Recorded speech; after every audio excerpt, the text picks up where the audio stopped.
When I got out of college, I was eager to do something ministry related that would make a huge difference. I had a friend named Chris that felt the same way. And so we began to brainstorm on what we could do. And one of our ideas was that we would buy an old RV and drive around the country and do evangelism, preaching and sharing the gospel. Well, we got a meeting with our mission pastor at the church we were at the time. We explained our idea, RV, drive around the country, preach. And he said, "I think that is a really bad idea." And we were like, "What? What do you mean? How could it be bad to go around and preach?" And he said, "I think the time for that kind of ministry has passed." And that was hard for us to hear at the time. But I've thought about that a lot over the years. And in some ways, I think it's really valuable to think about what is the most effective way that I can spend my time and do the ministry that we're trying to do. A few years ago, I got hired to do a documentary of a Christian crusade, an evangelism event that was going to happen in Kilgore. And I was just sort of there to video what happened. And so I watched the team work really hard to make this event happen. They even brought in the grandson of Billy Graham. But what was interesting is it was extremely hard to get people to show up. I mean, they worked so hard, and a lot of people showed up, but the stands were way more than half empty.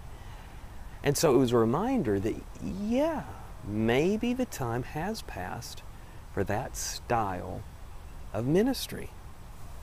Well, we're reading through the book of Acts this month, and we're up to chapter 18. And we see a bit of a shift in the way that Paul decides to do his ministry. So, we'll look at that in a second, but if you haven't read chapter 18 of Acts, I want to encourage you to pause the video and take a look at that. Once you've looked at it, unpause the video, and I've got a few ideas to share with you.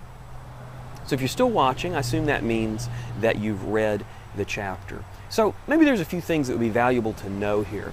So Paul was a craftsman. He made tents.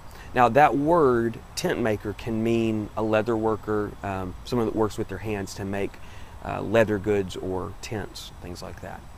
So it tells us that he meets Priscilla and Aquila, and they begin to work together and sell their wares, probably in the marketplace. Corinth had the longest single agora, which was marketplace, in the world at the time. And so it was a good place, if you were a craftsman, to go. It was also a very immoral place. It was a place where a lot of pagan stuff was happening, worship of pagan gods. For instance, if you were a tradesperson or a craftsman, you would be expected to join a guild. And in each guild, they would choose a pagan god to worship and ask for good commerce and luck and things like that.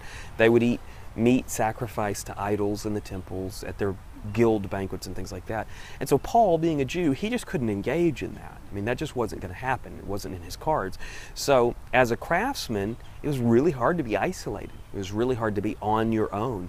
And so for Paul, when he meets Priscilla and Aquila, they're Jews, so they wouldn't be in a guild in the same way, but they also are in the same field. They do the same craft as him. So this would have been really exciting for Paul to have some people to work with that he can make a living while he's doing this ministry. And so it tells us that he does that apparently until Silas and Timothy show up. And then he devotes himself just to the preaching. So I don't know if that means that Silas and Timothy were doing something to support his ministry, or if they brought money. That's one idea, that they brought money. This is the point, that maybe the Philippian church sent a gift to him so that he could do his ministry full time. But one way or another, he gets the opportunity to do his ministry full time. So what do we see him doing? Well, it's the same thing that we've seen him do over and over and over. When Paul would go to a city, the first thing that he would do is he would go to the synagogue. So in his mind, in his understanding, like most, the gospel came to the Jews first. and then to the Gentiles. So it made sense for him to go to for the Jews, to the synagogues first, and preach there. And so he does that, and it says that he's doing that regularly, but it uses the word insult, that they began to insult and sort of barrage him and make it difficult for him. So at some point he decides, this isn't working. The time for these folks has passed as far as how I'm doing this ministry. And so it tells us that he shakes the dust off. He says, your blood is on your own hands, or on your own heads. It's up to you. I'm out of here. And he leaves, and it tells us that he goes exactly, right next door to a guy named Justus. A guy owned a house right next door named Justus. He goes right next door and preaches there, and people begin to become believers. And so he didn't have to go very far when he changed his tactics to begin to see fruit in that ministry. And it makes me think of how inflexible we are sometimes in the way that we do ministry. We have this old mentality, I think, that we need to do evangelism in a certain way. And I think for me, that's why it struck me so hard, that story I told you in the beginning.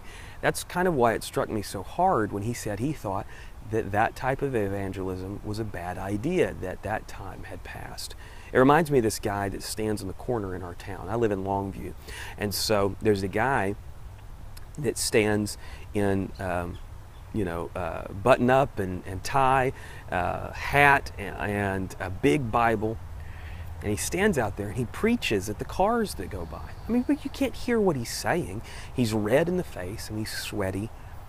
Now he's doing something. And I think he'll probably be rewarded for that, provided he's a believer and he's in the kingdom.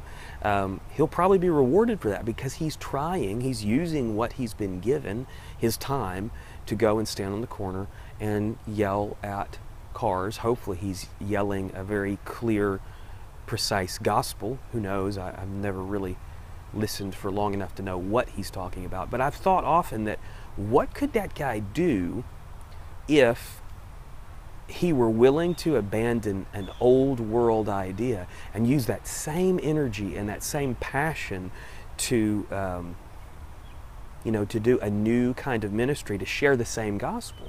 Now, I don't know anything about the guy. He may be doing that in other ways. But it's a reminder to me that it's easy to hold on to the old ways, to hold on to an old style. And so maybe something that would be interesting to discuss is, and this is something that I'm really interested in because it's the kind of ministry that we're doing. So maybe in the comment section, we could talk about what are some new ways to do ministry, to share the gospel that are, that weren't around a number of years ago. What I'm doing right at this moment is an example of one. This would have been out of the question 20 years ago. But I'm just videoing this on my phone and sharing it with whoever wants to watch it. In my mind, that's a new style of ministry, something that was not available to people 2 decades ago, or even a decade ago. And so maybe in the comment section, let's talk about that a little bit. What are some ways that have worked that you've seen, or maybe some ideas, even if you just have ideas? I'd love to know what are some ways that we could share the gospel in a creative and a fresh way. So that's my video for the day. Thanks for watching. We're going to be looking at chapter 19 tomorrow, so if you want to look ahead, go for it, or if you want to just wait for the video, that's cool too. I hope that you have a great Tuesday. I think it's Tuesday. Yeah, it's Tuesday. Have a great Tuesday.